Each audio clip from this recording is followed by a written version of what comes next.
My people think it could have been a violation, as you know. I view it differently. I view it as a man, perhaps he wants to get attention, and perhaps not. Who knows? It doesn't matter. All I know is that there have been no nuclear tests. There have been no ballistic missiles going out. There have been no long-range missiles going out.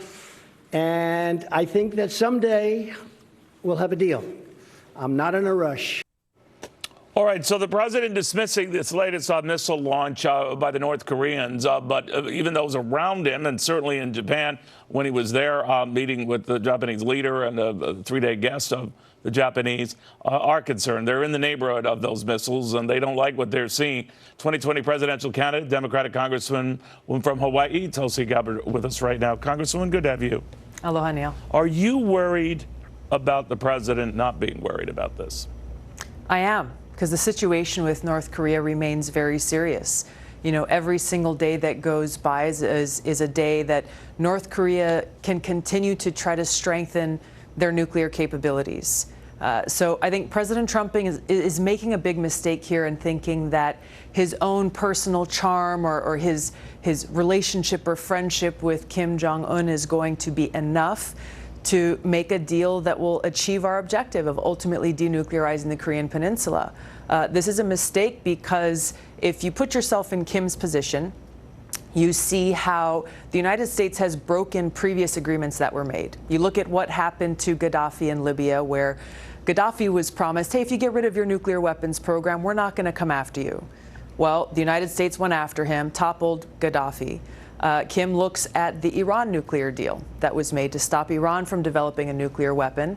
President Trump came in and made the decision to tear that agreement up. So if you're in Kim's position, you're wondering, why should I step into making an agreement to get rid of nuclear weapons when I don't know if this president or a future president is going to decide to go back on that agreement, wage a regime change war, or do something else? So this is the problem with President Trump's kind of shoot from the hip, unpredictable foreign policy. It's short-sighted, it undermines our national security, and it makes the American people less safe. So you want to go, when you talk about Iran, back to that deal? I would. As President and Commander-in-Chief, I would bring the United States back into this multilateral Iran nuclear deal that all the different intelligence agencies. Were you for that deal when President Obama signed on to it? Like a lot of people, I had concerns about the flaws that were in the deal. I wanted a stronger deal and pushed hard for it in Congress.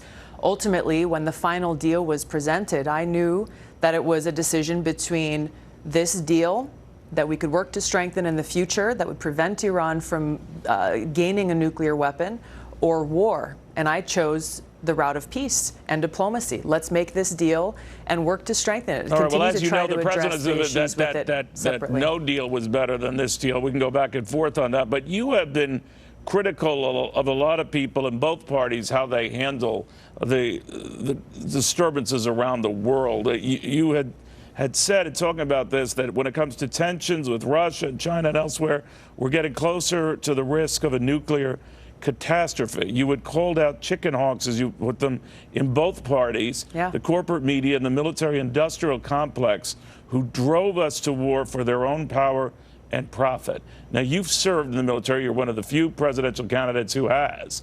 What is your fear here? Look, the concern is that nuclear strategists are saying exactly the statement that I just delivered, that we are at a greater risk of nuclear war now than ever before. And this is a risk that we've got to take seriously. This is a threat we've got to take seriously. This is something that, you know, our families and constituents and people in Hawaii had a huge wake-up call to over a year ago when we got that message that went across over 1 million people's cell phones saying, seek shelter immediately, missile incoming, this is not a drill. So people were running, they were terrified, looking, where can we find shelter? And the insanity is there is no shelter. So yes, you have people from both political parties people here in Washington who are ratcheting up tensions between the United States and nuclear-armed countries like Russia and China, pushing us closer and closer to a nuclear war as the inevitable outcome if we continue down this path, yet they're not providing shelter for people if that outcome occurs. And that's why I'm speaking out so strongly. Speaking to voters across this country, as President and Commander-in-Chief, I will work to end this new Cold War and nuclear arms race, de-escalate these tensions, and walk us back away from this brink of nuclear catastrophe that will devastate not only our entire country, it'll devastate the world. This is what's at risk here. Well, let me ask you a little. Ron Paul likes the kind of talk you have where he says you're very tough on foreign policy. He doesn't think you would get embedded or too involved in the Middle East. He doesn't agree with you on economics, but said you're the best candidate in there right now. But he doesn't like some of your economic views, that you might be a spender or that you might be, I'm paraphrasing here, a typical Democrat.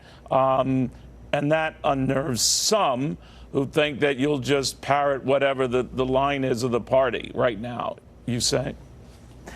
Well, look, you can look at my history. We've just talked about how I don't parrot anyone else's line. My focus, my mission is on serving the American people. And as President and Commander-in-Chief, I will bring a different kind of leadership than what we've seen in the past. Yes, on foreign policy, this has been a great focus of mine because it's important to recognize we cannot separate foreign policy from domestic policy. Because we've seen how since 9/11 alone, we've spent trillions of dollars on these wasteful regime change wars. Gabbard? Would that stop? That would end under a President Gabbard. I would end these wasteful regime change wars. All right. Work to end this new Cold War if you're and arms president, would race. you do away with the president's tax cuts?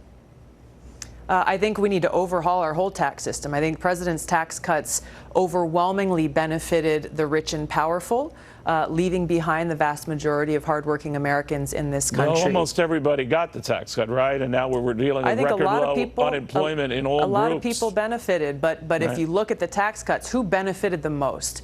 It is the top of the 1%, but the would you rich and say powerful, the economy is who booming continue right to now? have Is it influence stronger over right our now as a policies result being of made. those tax cuts? I think you can see how GDP has gone up, unemployment has gone down, but those numbers don't tell the whole story. We have to look at the quality of life of the American people, many of whom are continuing to struggle just to make ends meet and get by. Real quickly, then, on the impeachment, you're not for that. You're opposed to going in that direction because it would be divisive. Do you still stand by that? I do. I do. I think it's important for the American people to make the decision in 2020 to defeat Donald Trump because his policies have not been good for our country. This is why I'm running, and I'm offering to serve them as their president, to bring about that change that puts the well-being of the American people first and foremost. All right, and you will get that opportunity to debate those points next month. Congresswoman, very good having you. Thank you very, very much. Aloha, Neil. Thanks. All right,